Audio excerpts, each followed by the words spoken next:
Welcome to the Possibility Action Network podcast. I'm your host, Stephen Middleton, aka Possibility Man.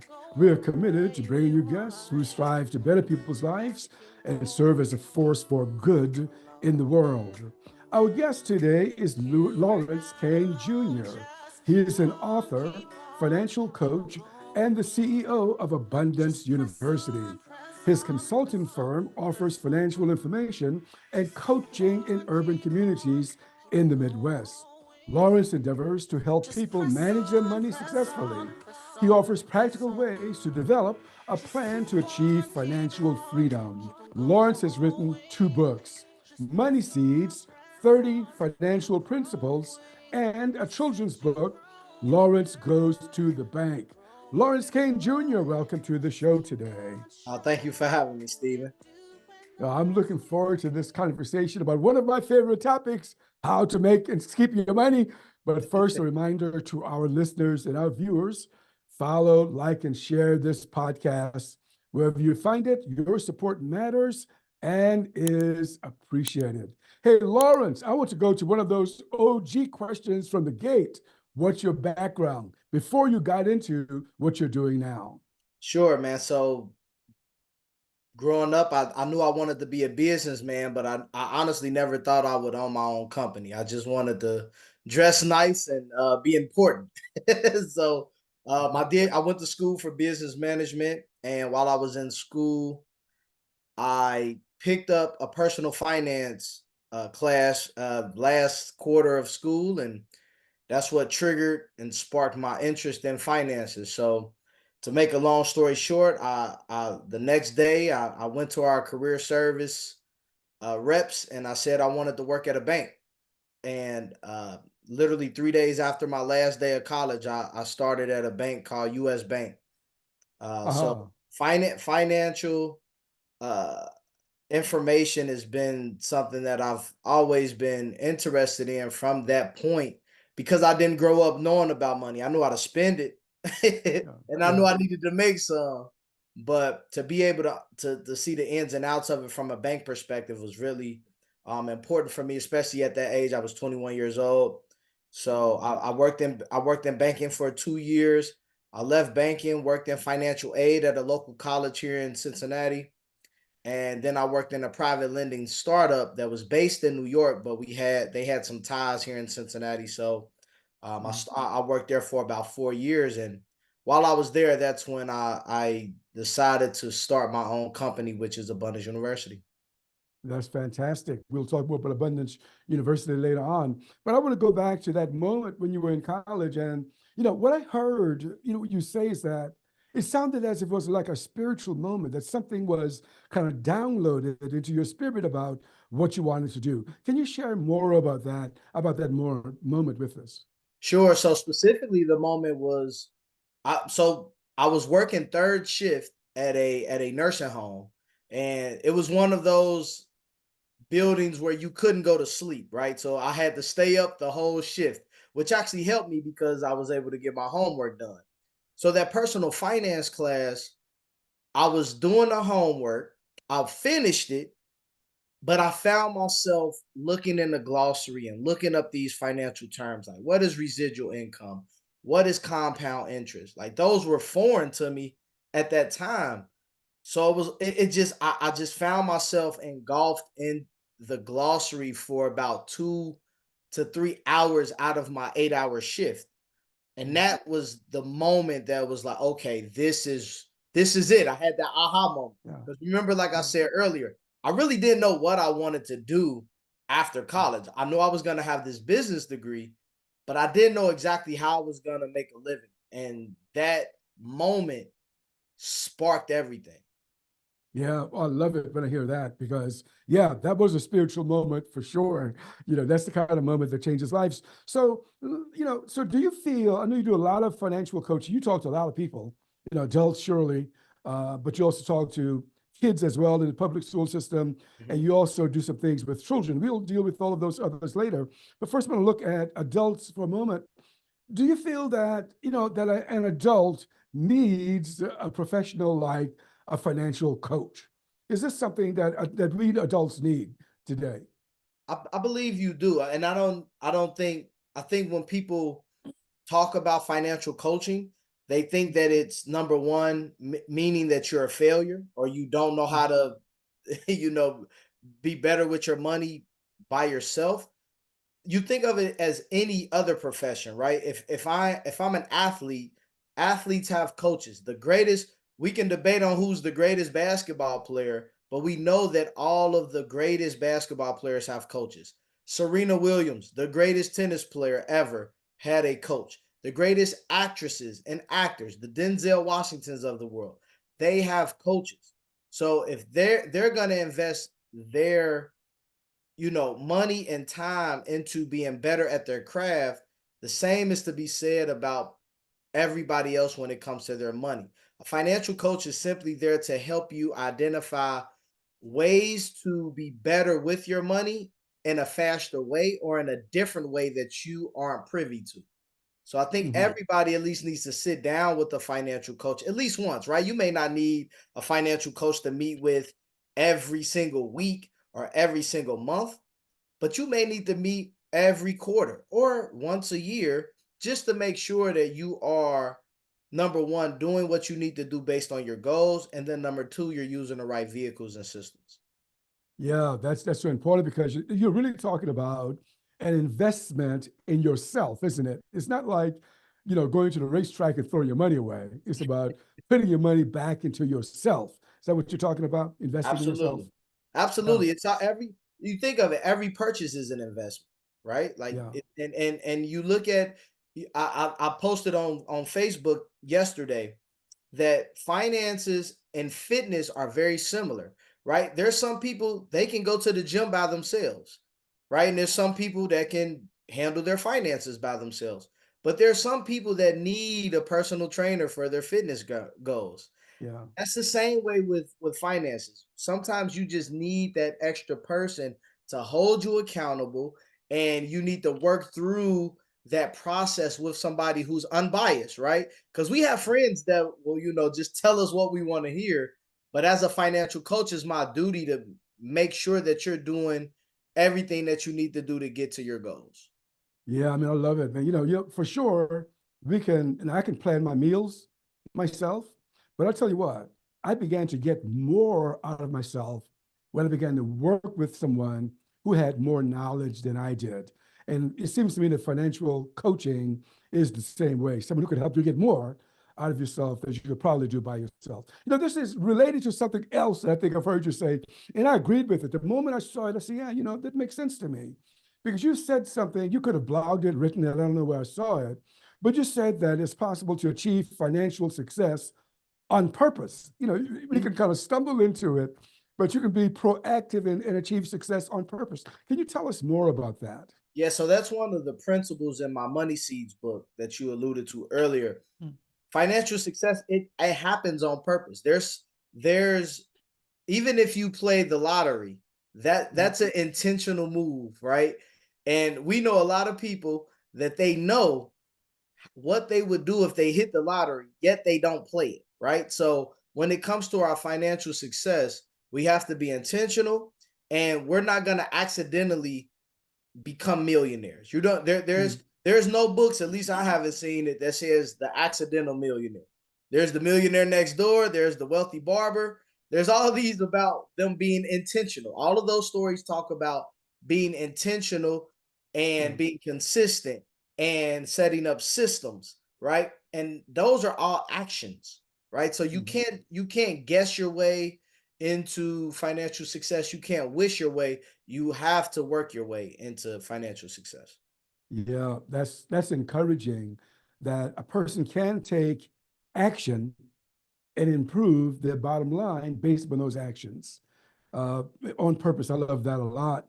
Now, I have also, and I could have gotten this from your book. I don't know where I got it from, but you said that it's possible also for a person to overthink, their Mhm. financial journey. They can, I guess it's a lot like I'm used to hearing the phrase about procrastination. Yeah. You're procrastinating, but you're not going anywhere. Overthinking it. What do you mean by that? I think a lot of people overthink what they have to do to get to their next level.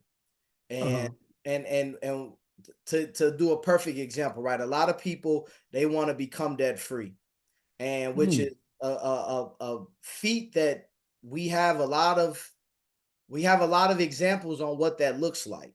And mm, instead of people looking for the example that they resonate with the most, they overthink and feel like they need a lot more money to do that, or they need to consolidate their loans, or they have to do all of these things.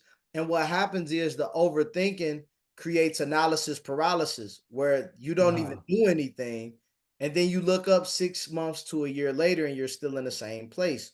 So, what we yeah. talk about with our financial coaching clients is that what is the one thing that we're going to focus on this year? Is it Mm, making more money? Is it paying off debt? Is it changing careers? Is it being able to stop overspending?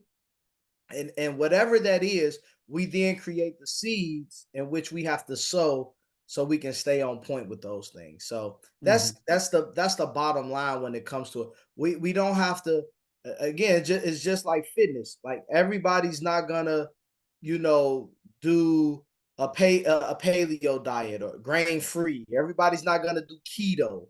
Like everybody's not gonna do intermittent fasting. So all of these things are ways to help with mhm. your weight loss and your fitness journey, but you just have to decide on one to use, be consistent with that for 3 months, and then revisit it after that to see, is this still working or do I need to tweak some things? And that's just how you have to attack finances, because Yeah. things do change. Things do change, and I love the words. You may have to tweak some things, revisit, make adjustments, keep on marching for sure. One of the things people would say to me is that, yeah, I would invest or I would make this contribution, but I need more money. But you also talk with people, you talk about there are ways for a person to increase their income. When you think about that, what sorts of things come to mind that a person can actually increase their dollars, weekly, monthly? What comes to your mind when you talk about that? Absolutely. I think the biggest thing that I believe more people should look into is, how can I do the same thing that I'm doing, and do that for more people, right? So Mm, some people, you have a job, and the the solution to making more money when you already work 40 hours a week is to figure out how you can either work for somebody else, right, and get a pay raise through that, or how can you create a side hustle or a part-time business where you're doing exactly what you do for 40 hours and doing it for somebody else, whether it's through, virtual assisting, whether it's through creating an online course, creating an ebook, and or working for a startup, where there's a lot of tech companies that need these roles filled, and they can pay more than the average because they're getting an influx of venture capital money. mm, So mm, I think doing what you already do, be continue to be that expert. Again, when you look at somebody like me, my background is finance. So if I want to make more money, I just got to make more impact. There's more books that can be sold. There's more workshops that I can do. There's more one-on-one coaching that I can mm. do. So it's just me being intentional on how do I serve more people doing what I'm great at. I don't need to do real estate. Yeah. I don't need to have an Airbnb. I don't need to do taxes, right? Like so, like, you know, I'm in the finances. People call me the money man, but I don't do everything when it comes to money. I don't sell life insurance. I don't sell investments. I do financial education and financial coaching. And those two things can be served in a way that I can make more money exponentially from a weekly, monthly, and quarterly basis. So you just got Yeah. to take what you already do and think about, what are the ways that I can then generate money off of this, right? Who, like Grant Cardone always says, who's got my money, right? There's Yeah. somebody that'll pay you to do what you're already great at. You just got to find those people. Mhm. I like that because the way that hits me is that, leverage the skill, that you have, regardless of what that skill is. For example, I'm sure you would agree here, if a person is a plumber, he's working for a plumbing company, maybe he may decide once a week to work for himself for 2 hours as a plumber. That's leveraging a skill that you already have. Is that about what you're talking about? That's exactly what I'm talking. I have a brother. Yeah, I call him my little brother. He's literally a plumber. Like you yeah. literally, that's literally what he does. He just talked to me this weekend about doing a side job from somebody who he knows. So he's gonna make off that side job $4,000 extra Yeah, on top yeah. of what he's making at his job. So that and again, that $4,000 that can be saved. That can go towards paying off debt. That can go towards that vacation. That can go towards, a down payment on a new car, right? Like there's a lot of different ways that you can use the money. But like Mhm. you said 2 hours, right? Like we're Yeah, not yeah, talking about getting a part-time job and working, yeah. 5 to 8 hour shifts after you're done with your 40 hours. Mhm, It's you being able to take on clients and everybody calls it freelancing. mhm. That's the technical term, but at the end of the day, you have skills. If you're watching this, you have a certain amount of skills and knowledge built in you already from your experience over the last 5+ years. Now you just have to siphon that and serve it in a way to where you can comfortably make an extra $500 to $1,000 a month without it Mhm. feeling so taxing on your body and on your mind. And that's That's what for you got sure. to do. And you know something, an extra 500 a month will make a difference for a lot of people, in their lives. But let's stay with this a little more because some people might be saying, I'm not a plumber, I'm not an electrician, I'm not a financial major from college, I'm not. What can I do? But I'm gonna throw this out. I think that everyone has something they can use to serve. Just throw one example. If you're blessed with a strong body and you clean your own house and you want to make an extra, such and such a month, you can say for a short period of time, right? I'm gonna do this for 6 months. I'm going to use my labor to clean someone's house for 6 months, and then I'm going to do something else with that money. What do you think about that, Lawrence? I like that. I mean, and again, there's the one thing we do know is that a lot of companies and a lot of homes want better cleaning, right? Whether it's from a commercial cleaning company or residential, that's a service that'll never go away. So that's always going to be available. And another thing that something that I just had a conversation with one of my childhood idols. She was our star basketball player at my school. That's why I love women's basketball, because of her. But I'm telling her she's great at basketball. She's great at coaching basketball. And coaching doesn't pay a lot if you're unless you're in college, right? College and above, you make good money coaching. But high school and below, you don't. So I told her, why don't you create a basketball curriculum and an intro to basketball and teach young people that like the sport but may not necessarily, their family don't have the resources to pay for AAU or anything like that, because it can cost between $100 to $500 for these teams.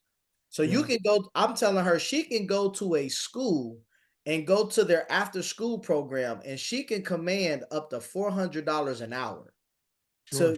to teach kids how to play basketball. And she can go up to about sixth grade, because in Ohio, fifth and sixth graders, they can be considered middle schoolers, but they can't play middle school basketball by Mhm. law. So Yeah, she can start off with those fifth and sixth graders for an hour a week and teaching them the fundamentals of basketball, and actually charge mhm. the school's after school program $400. Now, if she does Yeah, 10 sessions with them, that's $4,000 in 2.5 months. yeah, yeah. I love that. And something, there's so many other variations of that you could do, such as, sports as a way to teach life skills. Yep. I think that's huge. Children need to hear about life skills and how sports can inform that on that subject. But look, you do something very creative with that dang on potato. I've never heard anyone do this. So what do you mean by this stuff? Focus on the potato. Tell us about that. Yeah, so the analogy of the potato is basically that our skill set, and this is what we've been talking about, right, Steve? Like we have this skill set, and the skill set represents the potato. And everybody has a favorite type of potato, whether it's French fries, whether it's a baked potato, whether it is potato chips, whether it is hash browns, home fries, you name it. Somebody everybody has a favorite type of potato. So what I recommend is that you start jotting down what are the different ways that you can serve your potato. So again, for financial literacy, we have the youth program, we have the 1-day workshops, we have the senior workshops because we believe that before seniors graduate high school, that they need to really lock in and learn about credit and learn about investing before they get out of high school. So we offer that. For adults, we have the books, we have the 1-day workshops, we have the eight session program. So those are all different types of potatoes. So if I go in front of a kid, the kid doesn't like the baked potato, but they may like the French fry. So I serve them the French fry. I'm serving them financial literacy the way that they like financial, or how they like education in general. So we're playing games with them. We have trivia games, and I'll give them candy, right? Candy that's already individually wrapped. And I say, okay, here's 4 pieces of candy. You can do whatever you want with them. You eat them, you can save them, you can trade them. However many of the 4 that I gave you that you have at the end of this session, I'll double it. Wow. So a lot of the kids, they will save all 4, right? And then some of them, they'll say, you know what? I really like this candy. I'm gonna just eat one because I really do want to have more because it's only an hour. They know that an hour doesn't take too long. So it gets them in the mindset to make that, like you said, those life skills, that's critical thinking. Yeah. That's them understanding the power of delayed gratification. Because now it's like if I eat all 4 of these in this hour, I leave with nothing. But if I just wait, I can have double. So they're excited every time. So that's how we teach the kids about financial education and the power of saving. Now, for an adult, we're just teaching them, hey, how much money do you want to save per year? And then how do we break that down per paycheck? How do we break that down per week? And then how can, like we've been talking about, how can you make more money to ensure that you're saving without risking transferring it back over to your checking because you want to purchase something? Yeah, okay, I love it. I love that potato. I love the way you broke that down. That's amazing. So, what are your feelings about? I know you don't sell life insurance or anything like that, but what are your feelings about life insurance and making that a part of financial literacy? Absolutely. Insurance, one of the principles in the book is it's better to have it and not need it than to need it and not have it. Right. Yeah. So life insurance, car insurance, gap insurance, all of the insurance, they're all important. And it's just all about it's all about picking the policy that serves you the best. That's what we Yeah. recommend. So, and I'm very big on being that cut. Like I think we don't give ourselves enough power when it comes Mm, to those financial decisions, right? If I go shopping and I go to a strip mall, I'm gonna visit multiple stores, right? When we go shopping, let's say we have an event coming up, I want some nice pants. I'm gonna go to a few stores. I'm gonna check prices. I'm probably gonna try them on, right? We're very strategic with spending money when it comes to shopping, but we don't do that when it comes to our finances. So yeah. we'll sit down with somebody who does life insurance, but we don't challenge them to see, like, okay, well, this is the scenario. I have this family. I want to leave them with X amount of dollars. This is my debt. And then we compare that to other. We only sit down with one person that offers life insurance. Yeah. But we'll go to 18 stores for some jeans. Yeah. Like, which one is more important, the genes or your life, or your family's legacy? So we just have to be a little bit more strategic. I get it. Sometimes relationships, will mark that. stopping point where it's like, okay, I trust this person, so I'm gonna go. So I get that. But we also need to compare and make sure just because we know this person and we trust this person doesn't mean that that's the best policy. So we got to get out of focusing on the person and focus on the policy. That's the Right. main thing we need to do when it comes to those insurances. Yeah, that's for sure. And you're right. I mean, one size certainly doesn't fit all everyone. So you got to shop and see what's right for you. But you know something, I want you to emphasize, underscore this for me, Lawrence. People may think that having life insurance, even if it's a term policy, might be painful because they're paying this thing every month. And they themselves will never benefit because they'll be gone if it's ever needed. But at the same time, if something were to happen to them, if something is going to happen to all of us at some point, there's going to be a pain point for somebody. You know Hmm. what I mean? So you have it, you can help out. You don't have it, someone else is going to suffer if you are responsible for them. Underscore that for me, the importance of it. Absolutely. I'll give you an example. So in 2014, I lost two key family members. Mm. And to get a little bit deeper into it, the first family member, we they didn't have a life insurance policy, and they died suddenly. Like it wasn't a like, oh, we're this person, like it was a sudden um trauma that happened, and the family was obviously we're trying to grieve, but we're also trying to come up with the money to have a proper funeral ceremony, right? A homegoing celebration. And I was young. I was 20, I was 25. I was engaged. So I was like, it was 2 months before my wedding. And I just remember the stress that it put on the family. I remember how I felt like, wow, we don't have them. Like we have to all pitch in and help out just caskets cost so much. And luckily I'm a member of a church, so we didn't have to pay for that part, but it just was a lot. And then Yeah. 2 months later, we lost another key family member. And Mm. luckily, they had like a life insurance policy. So even though we're still grieving, I mean, it's been 10 years and grief hits you differently, right? You can listen to a song and that you've heard a million times and that million and Yeah. one get you. So we understand the grieving process from that perspective, right? Just losing somebody that you love. But it's a different feeling when you know everything is covered. When you Yeah. know that you don't have to call all of the family members to like, hey, what can you contribute to the funeral? So it's just that is a like to experience that right before I got married really helped out. Mm. And this was before I started Abundance University too. This was a Yeah. year before I started Abundance University. And those are those moments that I've experienced that helps me teach others, right? And teach Yeah. others the importance of these processes and these systems and these vehicles for our Yeah. financial future. Because quite frankly, like you just said, Steve, things are gonna happen. Yeah. That's Things are sure. gonna happen. Yeah. So Yeah.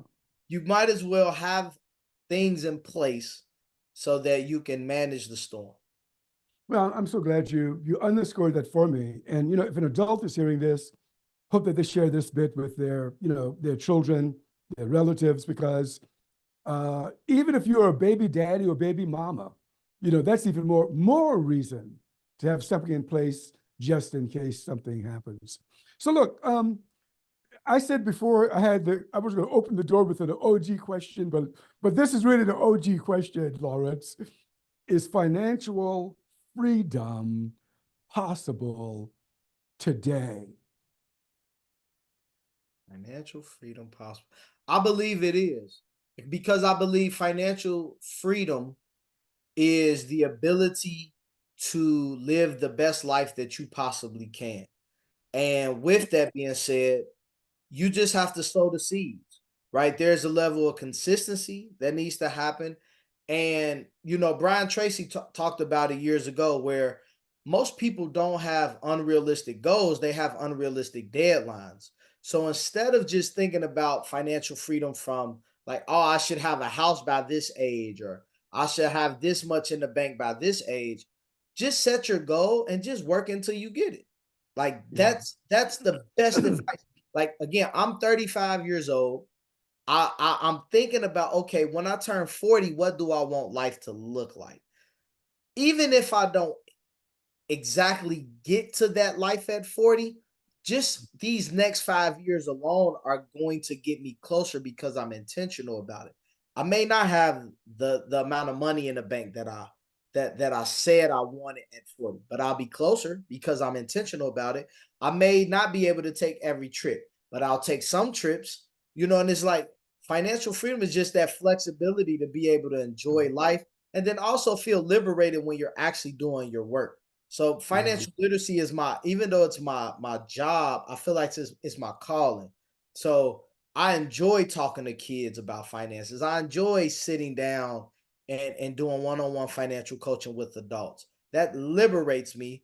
And then it keeps me accountable because I'm not gonna show you, I'm not gonna tell you to do something for your finances if I'm not willing to make changes for mine. And that's how I operate, from a place of transparency, but also from a level of consistency that I can show my work on. So financial freedom is available for everybody, and I think the question that I will ask those who are watching and listening to this is, how bad do you really want it? Mhm. That's the question. How bad do you, like, on a scale of 1 to 10, how bad do you want financial freedom? And do your behaviors match your beliefs? Mm. Now that's powerful. And you're only 35. I'm at the other end. Multiply that times two. And I tell you what, you either do it now when you're young, or you're going to say, boy, I couldn't afford not to do it when you're like, in my age group. That's awesome. Now, I want to move on now, to Abundance University. And Lawrence, I gotta tell you, when I saw Abundance University, it hit me as Napoleon's Hill's book, Think and Grow Rich, or Dennis Kimbrough, Think and Grow Rich, A Black Choice, or what's his other book? What Makes the Great Great? So abundance. Wait a minute. How did that come to you? Tell us about that. I mean, honestly, that came from God. It was funny, and I still have my very first business plan.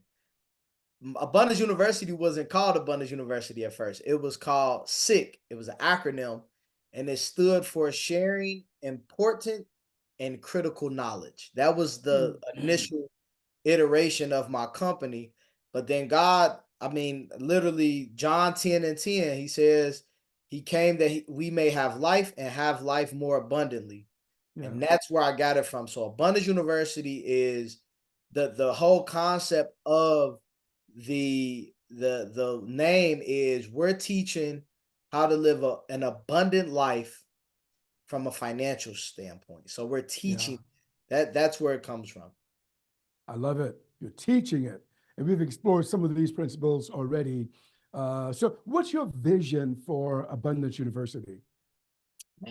I think the big vision is to create a community that low income families, moderate income families can always come to get that financial education. So we view it as, again, so we have Little Lawrence Goes to the Bank. That book is for grades K through 3. Then we have Money Seeds 30 Financial Principles for the Next Generation. That's your teenage book. And then we have Money Seeds 30 Financial Principles. That's for the 19 and up group. So we pretty much cover most of the age ranges when it comes to the books, but then when it also comes to the lessons, we can teach it to everybody. So we want to be able, that's the big vision. And one of the biggest visions that we have is that every senior, before they graduate in Cincinnati, Ohio, and eventually the whole state of Ohio. We want the whole senior class, every senior class, to come through an Abundance University workshop, whether it's the 10-week program, or it's a 1-day financial literacy summit, that we do, called the Money Seed Summit. So where they learn about taxes, they learn about credit, they learn about investing, they learn about the principles. And then they also get a copy of our book. So that's the big vision. And again, we're working to partner with other financial institutions and banks so that we can just make it happen. Yeah, that sounds good. That sounds good. And you also do a podcast now. Is the podcast, well, what's the name of the podcast?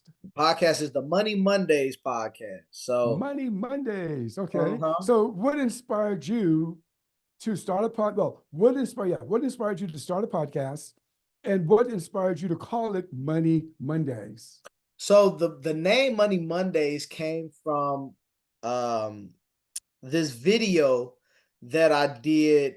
This was probably 20 probably 2014, 2015. Roughly around this same time, a lot of people, they get to talking about taxes and things of that nature. So I went on a rant and posted it on Facebook, and I said, you know what? Every Monday, I'm gonna post a video to educate you all about finances, and I'm gonna call it Money Mondays. So that's where it originated from. So Mhm. The Money Mondays podcast, that is just the hub for me to be able to do long form content. To talk about the different topics of finances. If I, the interview, I interview a lot of entrepreneurs and those episodes are available, just to get that insight, because I think we're all on this journey together, but we're just at different points of the journey, and I think podcasts really help us identify where we're at, and how we can share those resources and share those perspectives that gives people inspiration, that gives people tactics, and most importantly gives people the courage to continue to go forward. I love it. I love it, especially the courage to take some action, courage to kind of go forward. Inspiration is good, but to take some action as a result of that is truly important. Hey, look, you teach about a lot of different things. Well, not everything is in that wheelhouse of financial education, but you teach about networking and relationships. What are you trying to do there? One of the principles in the book is relationships can carry you further than your resume. So Mm, we are very big on just being good people, right? Like when we talk to kids, kids are under a lot of pressure to try to fit in, and but also try to stand out. And it's like, be regardless of what you want out of life, be a good person, right? And because you never know who's gonna be in charge of giving you opportunity, right? I don't believe in the term self-made millionaire, because everybody that's making money has to be told yes by somebody, right? If I'm yeah, selling a book, somebody has to agree to buy my book. I just can't make you purchase my book, right? I can't make you give me a job because I have a business degree. So I believe that if we just teach them how to network and how to, again, when you walk in the room, speak, and how to shake hands, and how to communicate, and how to follow through, right? Sometimes it may take 3 to 5 conversations just to get a meeting. It may take 5 more just to get a contract. So teaching them those skills early, and teaching them that that's a part of the journey, I think it just serves them better, because I mean nobody really taught us that in school, and I think from a relationship standpoint, um being able to be a good person allows that good karma to come your way, right? And mhm. I'm a good person to these kids because I have kids of my own, and I don't know if one of the kids that I work with in these schools, they may be able to give my son or my daughters an opportunity, and they'll remember. The saying, they don't remember what you say, but they remember how you made them feel. So I want them to Yeah. feel good and make them feel that I'm there for the right reason, so that again, it may not be them that gives my family an opportunity, but just to sow a seed of goodness for them, and they can reciprocate that into this world. That's what it's all about in the end, at the end of the day. I love it. Happy that you're doing that. And you also, give people some tips on how to be better performers, or how to conduct themselves on social media.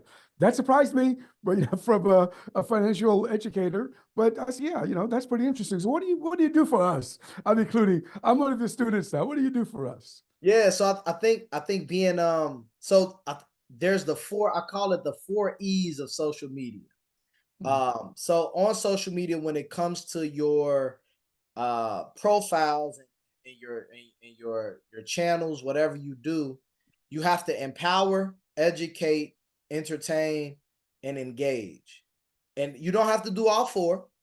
You just have to do one of those really well, and then the other three are just, kind of part of the social media ecosystem. mhm, So there's mhm, certain posts of mine that I'm very heavy into the education. And it's not just education on like, hey, this is what a stock is, but sometimes we need to educate people on how to do business with us, right? Content isn't just me doing a skit or me posting a flyer. It can be, hey, I don't know if you know, but you can actually book financial coaching right here on Instagram. Just go to my link in my bio. Right? That's content. That's educating them on how they can do business with me. If I'm mhm. empowering, look, hey, we all are in the dog days of the year. Now it's past Happy New Year. We're not even saying Happy New Year anymore. So let's get back refocused. Remember the goals that you set in front of you, and remember to judge each day not by its harvest, but by the seeds you sow into it. That's Yeah. that's Uh, empowering. Right now, yeah. entertaining is me posting a goofy meme or something, right? Mhm, But that it's relevant to finances. So it may be myself in the meme, it may be somebody else, right? And then I always engage, right? So I'm yeah. always trying to support, people that I follow with commenting and sharing. But then I'm also commenting in my comments as well. So I know Mhm, today we're doing a book release party for the Little Lawrence book and on April 1st. So just being able to um post about that and then engage with people, I'm excited about it, right? And we should be excited. And I heard this at a conference last year where, when we talk about social media, we think, 10 views or 10 likes, that doesn't mean anything. But if 10 people came to our website or if 10 people came to our workshop, that would be success. So we have to treat it like that and be very appreciative of the views and the likes that we receive, because anything over one is good enough. And all you got to do is be consistent and also get in those DMs. So inbox, DM people directly, and engage with them that way. Let them know, hey, if you need me, I'm here. Hey, if you know somebody that's looking for my service, can you send them my way? And that's the activity that we can do. If we can DM 5 people a day for 5 days a week, that's 200. That's 100 people a month, right? That's 1,200 people a year. If you get 100 people out of those 1,200 to do business with you, that's success. And that's a lot of people underestimate the power of social media because it's just so a part of our society. Yeah, yeah, that's great. Those are great tips. I've learned something already from what you had to say. So I want to talk about your books. You've already mentioned two of them, and I'm going to go back to their titles. The first one is Money Seeds, 30 Financial Principles. Mhm. When did you write this book? I self-published it in 2017. Wow. Okay. So what prompted you to write this book? Why I this always, book? yeah, I always knew I wanted to write a book. And Mhm. I think what prompted me, I was doing a one-on-one coaching session, and I found myself spitting out a couple of the principles, like to this client, and then another aha moment came. I said, "That's the book, 30 Yeah. Principles." So that was a Saturday. On Sunday, it was April of 2017. I remember. On Sunday, I wrote down all 30 principles. I got all 30 principles and then I, kind of formulated the book. So Money Sees 30 Financial Principles was published July of 2017. And they're still in rotation. They're on Amazon, they're on our website, abundanceuniversity.net. And it's definitely a proud moment of mine for that to be the first, and now we're on our fourth book. That's fantastic. Boy, it's nice when those inspired thoughts come through you, isn't it? Absolutely, Yeah, it's liberating. yeah. Yeah, it's wonderful that you acted on them too. I know Little Lawrence goes to the bank. Whenever I start Little Lawrence, my mind is want to finish it. Little Lawrence goes to school, but Little Uh-huh. Lawrence goes to the bank. Now, where did that come from? What do you, with this title, what are you trying to tease out to readers, to adults Absolutely, who are going to see this and want to get this for their child? What are you trying to absolutely, tease out?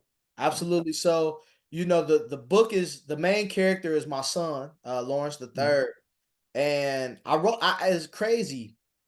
I wrote the book in 2018, but I didn't publish it until this year. And it was because my whole initial thought process was that I wanted a young person to illustrate the book. I didn't want to go through Fiverr or pay a grown person. My mind was, hey, I want to invest in a young person and I want to give them an opportunity. So Mm. that opportunity came last year. I was at one of my youth his graduation. I was sitting next to his brother and we got to talking, and long story short, he said he was in school for graphic design, and I said, "Man, I was just thinking about publishing my Little Lawrence book that I wrote 4 years ago. Let's sit down and have a conversation." We had a conversation, and rest is history. So we bought so the whole premise of the book is just a quick story about how little Lawrence wanted he woke up from a nap and saw his dad putting on his shoes, and he said, "Where you going?" And he said, "Going to the bank." And he said, "What's a bank?" So it sparked him to want to go.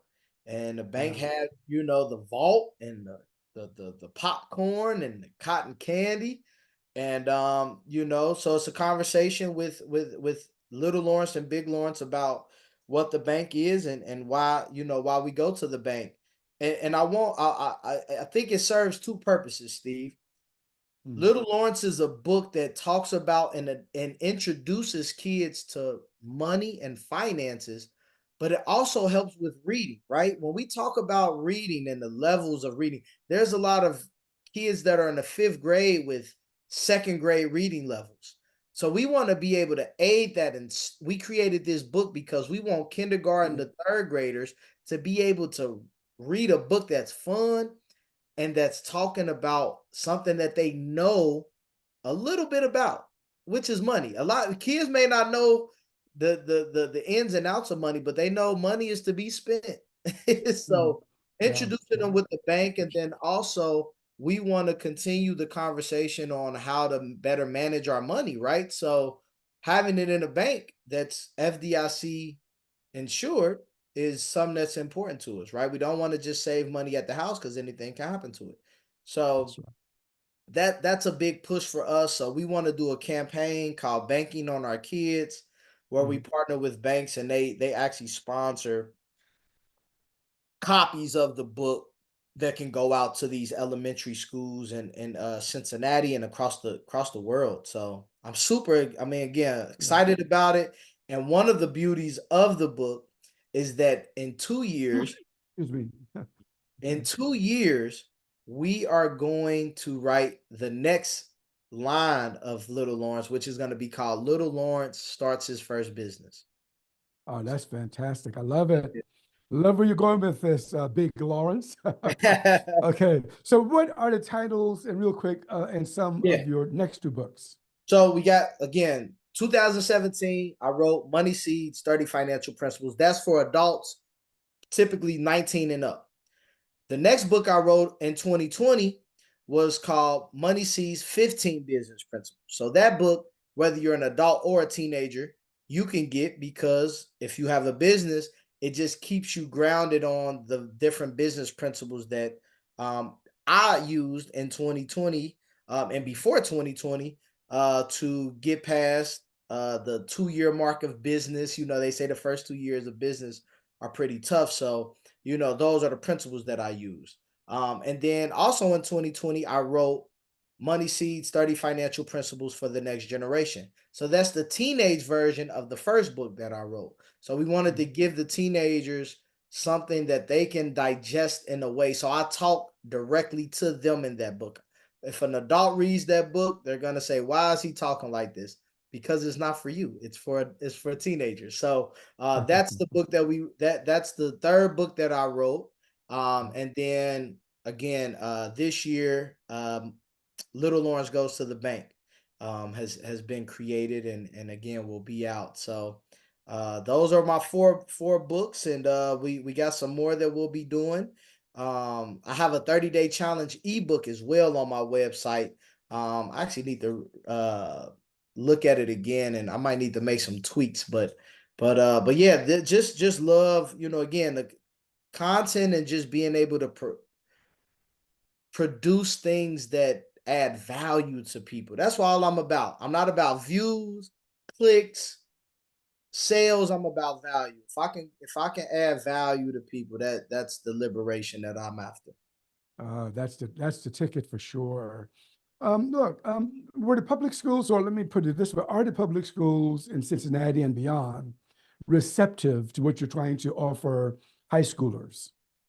I believe they are, but I also believe that when we talk about schools in general, whether it's public, private, charter, th- they already have a system, right? You look at financial education; there hasn't been a clear reception of it. There's some schools that value it and they put it in their curriculum. There's some that don't. So we want to be able to then come in and help them teach the kids early what we learn late. That's our Mhm. motto. We know that they're going, whether they want to go to college, whether they want to start their own business or get a job, whether they want to go to the military, whether they want to trade school, they have to learn finances because they're gonna have to pay bills. they're and they're going to have to contribute in a way to society. And we know that financial success is not something that everybody even like dreams about. They dream about Right. the car, they dream about the house, but it's like financial success is actually the most important piece because that encompasses everything when it comes to lifestyle. That's an important conversation for sure. And Lawrence, is there anything else you want to share with us before we close today? I think the biggest thing, if you are watching this or listening to this and you work with youth, if you work with organizations that bring in speakers and bring in, enrichment programs, reach out to us. We travel. We're not just Cincinnati, Ohio. We can go and to any state, whether it's in person or virtual. But again, we want to make as big of an impact when it comes to financial education as possible. So if you can help us in that, and by all means do so. And even if you just want to buy some books to give out to some people, by all means do that as well. Go to abundanceuniversity.net and go to our store. Fantastic. Lawrence, I really enjoyed our time together today. Likewise, man, this was awesome. Thank you for having me. Okay. You've been listening to the Possibility Action Network podcast. Our guest today has been Lawrence Kane Jr. I'm your host, Stephen Middleton. Until next time, good day